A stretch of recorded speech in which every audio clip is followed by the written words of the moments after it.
Okay guys, so we're off to another little bit of a rebuild today. And what the hell are you doing? Get out of freaking plastic bag. Freaking potato head. Anyways. Sorry about that, my cat has a plastic bag fetish. Let's see, put you guys right there. Okay, so got a little bit of a visit from Perry last night, a friend of mine, and traded me a few things for a little bit of work. So, one of those things would be, sadly not getting rid of my stupid upstairs neighbor. He gave me a new digital caliper, because mine got magnetized, it doesn't work properly, so right on. And he also gave me a brand new, he has a nitro motorcycle and he bought this engine here for it, but it didn't fit, so he gave me a brand new Force 18. FC, Force, same company. Now, some of you might recognize this engine. This is the exact same engine as an HPI G3.0. There's absolutely no difference other than the fact it doesn't say 3.0 on one side and HPI on the other. If you actually look, it says power underneath, like HPI power. So he gave that to me for free, which is pretty sweet.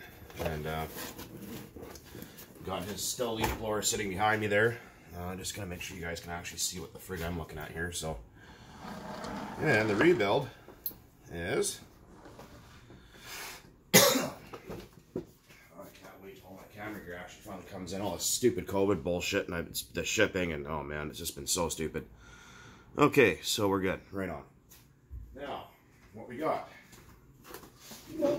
on my kitchen counter today is a OS Speed, I think, yeah, Speed 21 Speed, whatever the hell. Anyways, so when he got this engine, what's up, Perry? That's the owner.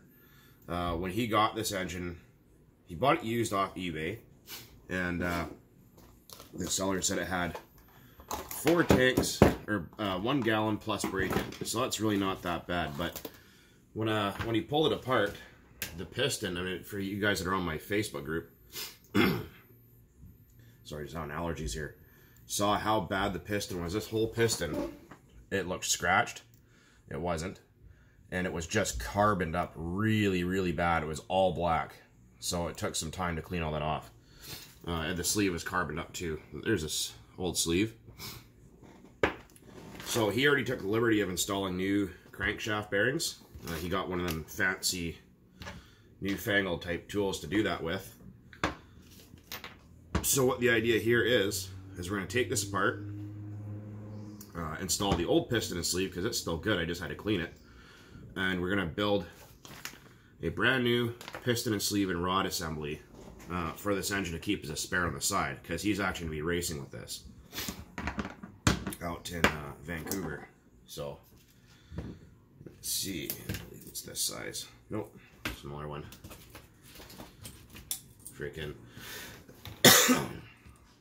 wound up having an interesting surprise last night. This is 2.0 millimeter in case anyone's interested. My cutting board here isn't actually dirty. It looks like it is, but it's actually been washed. It's just stained, so don't get the wrong idea. But anyways, so last night, laying in bed, and all of a sudden I had the knock at the door, and I thought, well, it's 10:30 at night, I'm not answering. Screw that. So then someone pounded on the door and continued to pound on the door until I answered, and I answered the door with a baseball bat and no shirt on.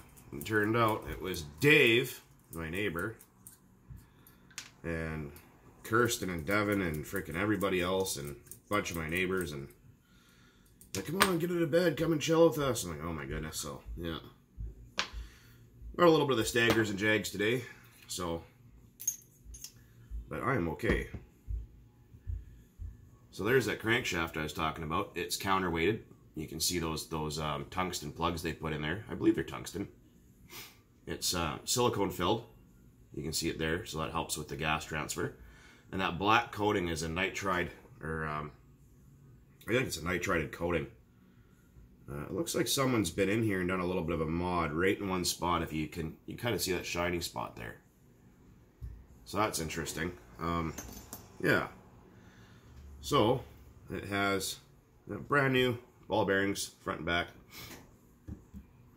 Everything else is clean. Actually, hold on a minute. I'm just going to go grab a little bit of brake cleaner just to make sure that we're good.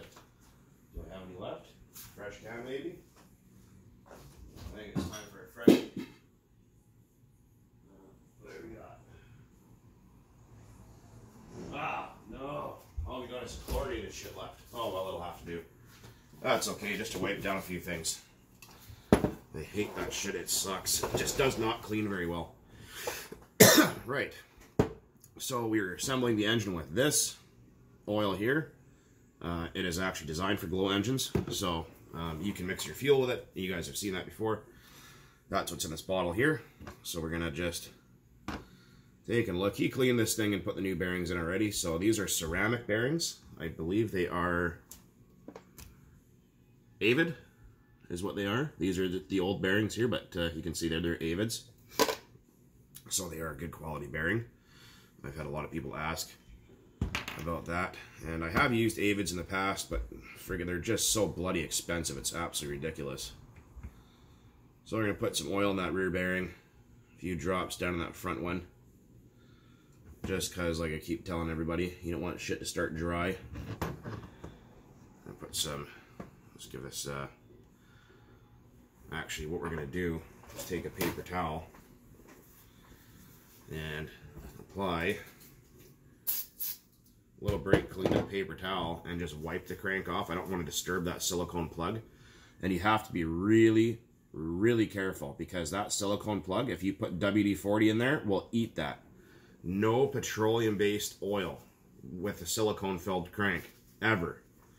So that means no 10W30, no automatic transmission oil use, a proper after-run oil that's safe to use with silicone parts, because some of these, you know, with the engines I have, they're fine. There's no silicone internal parts.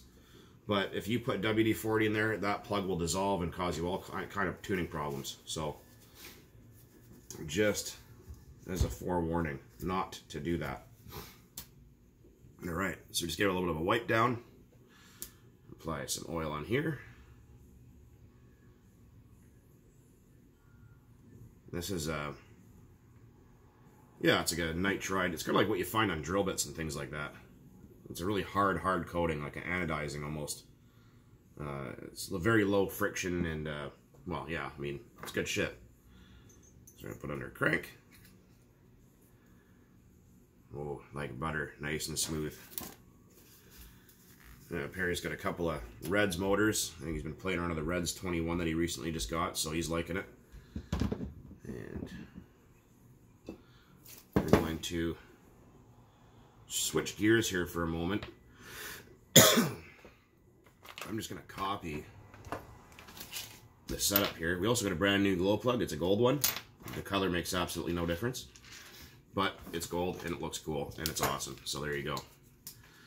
We are going to build the other piston assembly just so you can see what that looks like. We have our new connecting rod and clips. And there's the part number. Fuck, that brake clean friggin' stinks, man. I friggin' hate this stuff. We got our wrist pin, which is this guy. Hopefully it's the right one. And we got our piston and sleeve right here, which is that part number. Alright, so you guys can see all that. Friggin'.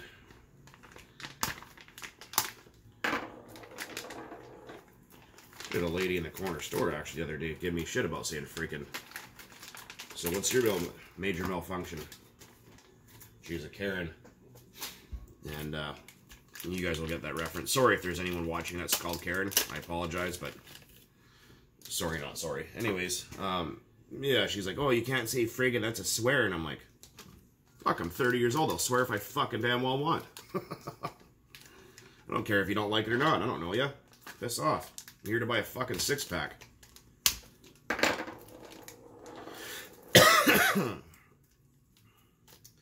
Freaking people these days are so hypersensitive, it's sickening. Anyway, moving on. Okay, so we got our brand new sleeve. Look at that. Look at that crazy looking port job. Freaking wild. So this isn't going to be going in the engine. Well, it will at one point. We're going to be putting the old one back in, but I'm just going to be building this as a spare so you can keep it on the side. But we're just going to copy what's going on here.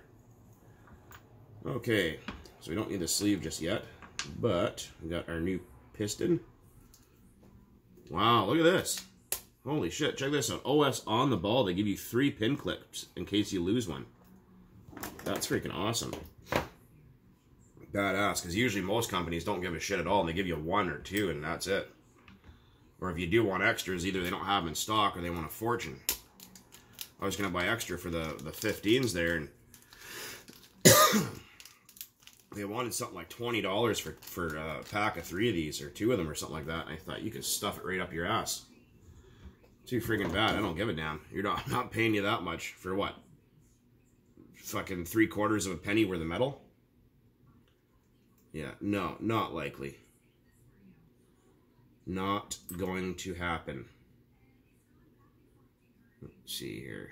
These clips can be a real pain in the dick to get them in there, and that's why they give you a 3 in case one goes flying off, and all of a sudden you hear that twang, and it goes, and it's gone. That's it.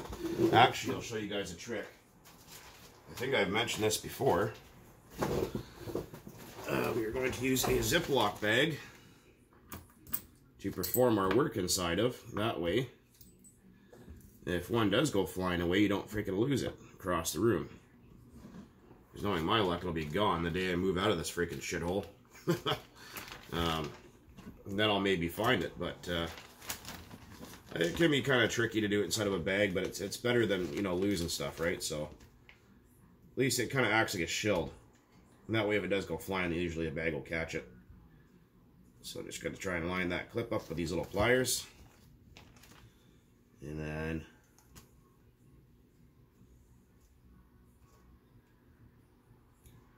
try and get that clip in there. These things are a real big pain in the ass. I hate doing these, but I mean, that part of the hobby, you kind of have to learn how to do them.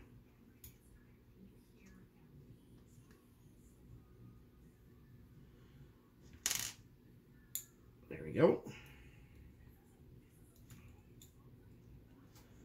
All right. It's in there. I don't know if you guys can see it, but it's there.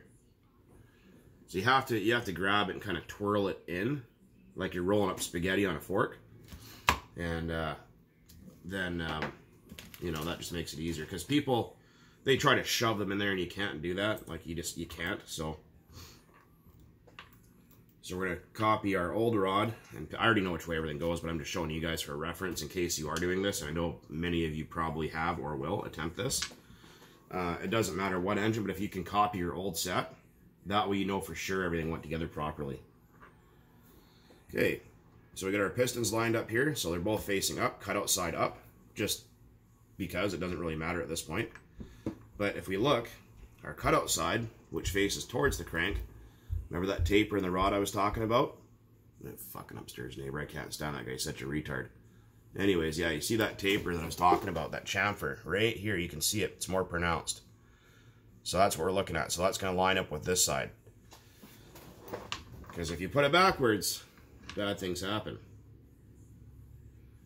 But what I just realized, there's no lubrication hole in the top of this connecting rod. See that? Come on, OS, what the hell are you doing? Odd. Anyways, freaking look at that nice CNC piston. Look at that freaking work of art. A lot of people say, oh yeah, Traxxas pistons are CNC'd. Actually, they're not. They're, well, they are, but they're not. They're actually a cast. Oh, okay, but they, yeah, whatever. Anyways, we'll just go with this side. It doesn't really matter. I just put the clip on the wrong side there, so I just kind of lost what I was doing. But it's still all the same. So we take our pin, apply some oil on the pin bores, like so. Yeah, anyways, I just kind of totally had a brain fart there. Like I said, I got the staggers and jags a bit today. All that rigmarole last night, so freaking crazy ass neighbors being crazy asses. So, just going to be gentle. Oh yeah, what I was getting at earlier about the Traxxas pistons is they say CNC'd aluminum. They're actually not. They're a cheap cast piston, and they just CNC finish them, or however they finish them. And but yeah, as far as an actual CNC piece, they're not. They are not a CNC piston. You look, you'll see underneath how thin the skirts are, and where the connecting rod bores are, how paper thin it all is. Just gonna push on that guy a little bit, just make sure our clip is seated, and it looks like it is. Well, it's gonna be a little bit fickle here. Just gonna pop that pin back out. I really hope this isn't the wrong pin. It almost seems like it's just a hair too long, but I don't think so. Okay, so we got that side. Okay, so yeah, I did have it wrong. So on this engine, the open side of the pin, you'll see there's a hole in it, goes to the long side of the skirt. So that is obviously like that for a reason.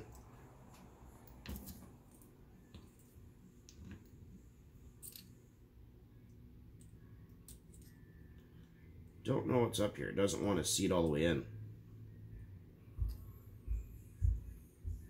I'm not applying hardly any force to it, just a tiny little bit.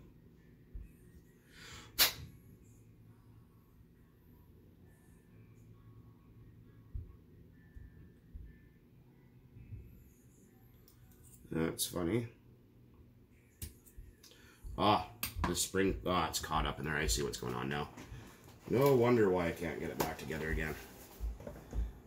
I don't know if you guys can hear that upstairs, but that's my neighbor upstairs just being a friggin' ass clown. Just gonna use a little bit of lighter fluid to wash it off so I can kind of see a little bit better. Let's see. Oh, no, that clips all the way in there. Weird.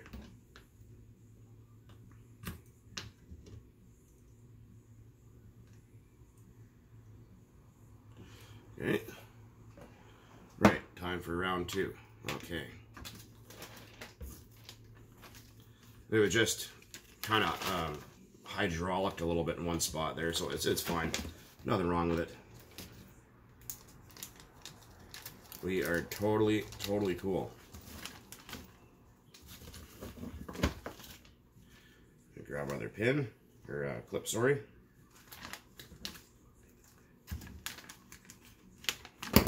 Oops.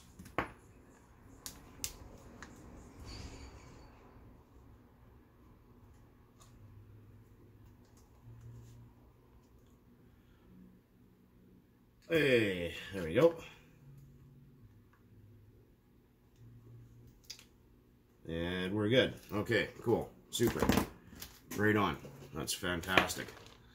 Okay, so we don't need the plastic bag no more. So we're going to leave this guy. It's fully assembled with its brand new piston and sleeve. Or, well, brand new sleeve, sorry. We're just going to put a... Where'd it go? Just a little oil. And just slip this guy right together like so. There you go. Brand new top end, ready to rock. Okay, now moving on. Let's put that piston and sleeve together now. So yeah, like I said, this thing was all carboned up to shit, so I took and cleaned it all up and pissed around with it, so took all that nasty carbon residue off. The Torco fuel, you gotta watch, it's bad for that because the petroleum-based oil they use is freaking horrendous. I don't know if they still use it or what, but one of the reasons why I didn't like it very much is because of that. Traxxas fuel, as we all know, is really bad for that. Okay. Yeah, so a little Zippo fluid works pretty good for cleaning stuff off. It's an old trick. This stuff works really, really good, actually. It's kind of costly, but you don't need it. It's more or less just something if you have it, you can use it. Actually, I got a couple of cans of that from my neighbor. He's like, oh, I don't have a Zippo anymore, so if you want it, you can have it. Oh, okay. Flammable liquid for me? Sure. Why not? Okay, so we got some oil up in that top pin area there, and we're going to put our piston in. So we know that the cutout side, lots of oil, goes towards the crankshaft. So put some oil here. Put some oil in our crank pin. Put some oil in our piston, because this engine's going to go right back into service. He's going to take out his reds and put this OS back in there. Take that, all that kind of good stuff on there.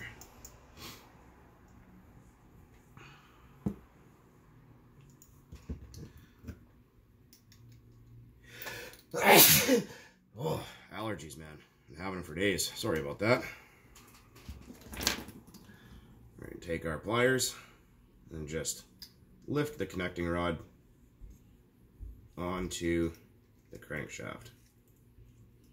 Don't feel like you need to grab it like inside. Don't grab it where the bronze bushing is. Grab the outside radius of the rod, like the actual outside loop of it. Don't grab the inside and go screwing around like that, because you'll damage the bushing that's in there. Okay, so we got our rotating assembly in. Next, we're going to put our sleeve in. Put some oil in that sleeve. This thing's going to be a little bit bitchy to start probably because of all the oil, but hey, that's all right. Put a little bit on the outside. Oh, freaking, let's use a little bit of after and oil for that. Doesn't really make any difference, but some people are asking about it. So that crazy looking face goes towards the exhaust port. And line up our piston and the, oh, there we go. Perfect. All right. So this is going to save Perry a lot of time screwing around braking and motors, and it's also going to save him a lot of fuel as well, because fuel in my end of town is bloody expensive and the braking costs a shit ton of money. So just going to push our sleeve back up for a moment here because it's not quite aligned and it's a tight fit in that cylinder. So just going to turn it ever so slightly, because you want to line it up with that tiny little pin right here. That little notch and the little pin have to line up, and they go click and they sit together. Oh, come on. And this is plastic. It's not made of metal. So don't you worry.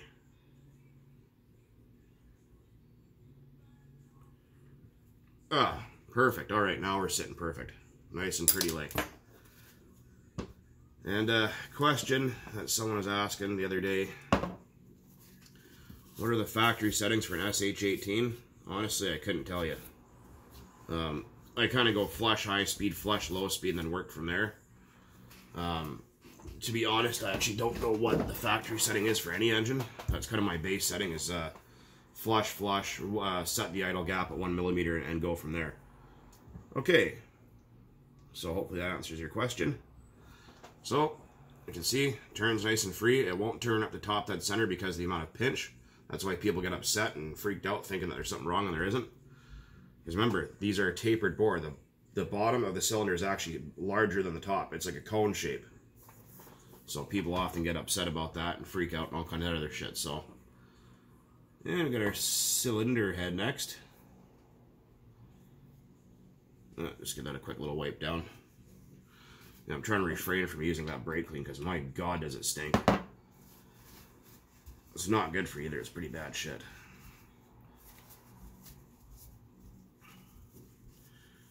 Yeah, this engine, like I said, isn't very old, but you know, Perry's pretty particular about his stuff, so, which, as I am too. And we're going to stick our cylinder head in. Some people have asked me, like, there's a couple of dots and some lettering, what way it goes. I haven't found any specific way that it's supposed to go. Like, it doesn't, there's nothing different that I can find. I've tried looking it up online. Some people say it makes it different. Some people say it doesn't. I don't know. I can't find anything about it. Okay, so there is numbers at the back, a part number. And we can see in our cylinder head that that kind of transferred over when it was assembled before. So we are going to put our cylinder head on, back plate, carburetor, and then glow plug. So I'm just going to take a little bit of liquid wrench, a little bit of move it on the screws. People keep asking why, and I keep giving the same answer. Okay, so we're going to stick our cylinder head on. trying to get out bashing, like I said. I just been busy with work and freaking haven't really had 5 minutes. So, but I mean, this isn't super exciting, at least, you know, maybe it is some of you guys, but I just thought I'd share it with you in case you found it interesting, or in case any of you guys have the same engine or just don't know anything about it. This is my first time working on this specific one. I've worked on lots of OSs. I've had OSs for 20 years, but yeah. So this is a 21 ZX GT Speed. Freaking nice motor, I'm telling you that. Sorry, engine. Freaking people are all getting upset one day. It's an engine, not a motor. Well, yes, I'm currently aware of that. Thank you for your input.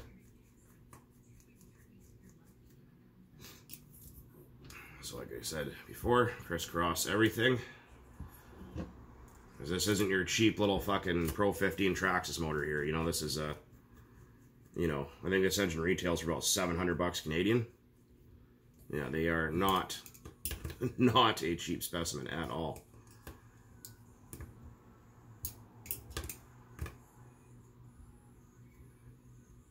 Click.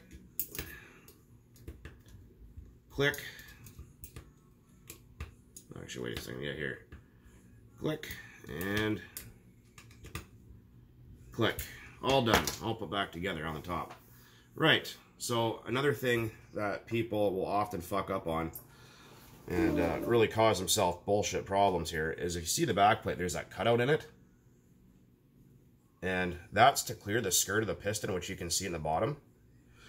Do not try to remove this with your piston at bottom dead center. You will fuck yourself instantaneously. People get in there and try to pry on it and screw around. You will break the bottom of your piston off. And a piston kit for this engine is like $160 Canadian, or no, almost 200 bucks Canadian. So just be careful. So when you're going to do it, look through your exhaust port, rotate your piston so it goes as far as you can get it, like near the top somewhere. Then put this in. Anytime you remove this back plate, put the piston near the top. Inspect your O-ring, make sure it's not cracked, damaged, missing. Don't go fucking gooping silicone on there. It doesn't help anything. These engines are O-ring sealed for a reason. I mean, if it is leaking that bad, just buy an O-ring set for a few bucks and just be done with it. You know, I understand where people are coming from. You know, they want to make sure it's sealed completely. You will never get a proper, complete 100% seal on these engines. It doesn't matter what you do. I mean, you can try, but it does help in some aspects. But if your shit's running fine and tuned properly, a lot of people go, "Oh man, my front bearing's leaking everywhere. I'm gonna goop a bunch of motor silicone on it and stuff like that, whatever." And it's like, okay, well, usually, I mean, because they kind of seal, they kind of don't. But if your low speed's too rich, you know, at excessive idle time, you notice it can start to weep. So, yeah, if you're tuned properly, you shouldn't have to worry about it too much. But I replace my bearings usually once a year, depending on how much I run, because people keep asking, "How often do you replace your bearings, man?" It's like, well, I burned a gallon, so I'm not going to worry about it. If I burn 6 gallons, then yeah, maybe I'll worry about it then. But until that date, I'm not going to worry about it at all. Put some oil here. Also, check this O-ring. Make sure it's in good shape. This is a 3-needle carb, so we got high speed, low speed, mid-range. Let's look at that again. The brass one, high speed. The one right in the center here, that's your low speed adjustment. This here is your 3rd needle. That's mid-range. Leave this one alone. You can get some really, if you're really good at it, you can get some nice fine tuning in with this one here.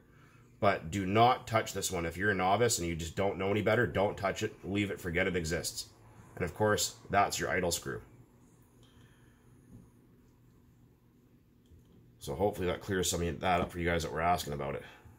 So I'm just going to put a little oil on that carb, and I don't know what way this sits in the truck, so I'm just going to stick it in like that. I'm assuming that's probably how it went, but I don't know. I'm not going to tighten it down all the way because Perry's going to have to adjust it for his or not a truck. It's for a Serpent GT on-road car, like a pan car or whatever they're called. So also push down in your carburetor. You don't need to like crush it down, but push down and tighten it up. I'm just going to leave it snug so he can adjust it how he wants. And I'm going to put on our new P3 OS gold glow plug. Look at that. Freaking amazing. Only OS, I think, is the only company in the world that does that. And this is a OS turbo plug. Now, let's get something out of the way here. What is a turbo plug? There's a bunch of different kinds of glow plugs. Actually, here, look, there's a bunch of them right here. So, this is a McCoy MC59. This is a standard glow plug, aka long reach. This is an OS 8. As you can see, one shorter than the other. That's because an OS 8, or most OS engines, take a short plug, except for the LC series. This is an idle bar plug. See, it's got that little strap across the top, where these other ones do not. You can see there, you can see the comparison. Like that. These are for airplanes and boats, usually. And then you can see here's a 4-stroke plug. 4-stroke plugs and rotary plugs are pretty similar, I think. I can't remember last time I saw a rotary plug, it's been a while. But you can see the difference here. The 4-stroke plug has a much, much thicker, heavier coil in it. And then we can see our turbo plug versus a standard plug. So the threading is different. It takes no O-ring. And you can see how it has a taper at the end here. That's actually what makes the seal. It doesn't make the seal here, it makes it here instead. So, in case you didn't know, now you do. And use the appropriate plug for your engine. You know what I mean? Like if you're gonna have OS, use OS plugs only. Don't use Novarossi plugs and OSs, because Pico and Novarossi and OS all have a different taper. This tapered section is different, so it can affect sealing and compression ratio. So just keep that in mind. Yeah, and these, like I said, are pretty specific. So, click, done, that's it. These don't get tightened down much. It's not like the other ones where you can go like a quarter turn. These ones, as soon as they seat, they're done. That's it. It's tight, it's over. But, there it is. All put back together. Holy crap, it's got so much compression I can't even turn it over. Right on. Okay. Very, very nice. And I'm going to plug the carburetor and exhaust port and put this back into its bag, or a new bag, and then suck all the air out of it for storage for when Perry's ready to pick it up next, whenever that is. Because he's got his big Stihl BR600 backpack blower here in for some service work, just to check it over, because he's going to use that for blowing the track and stuff, so I'm going to look at that as well. And a few other things, but that's it.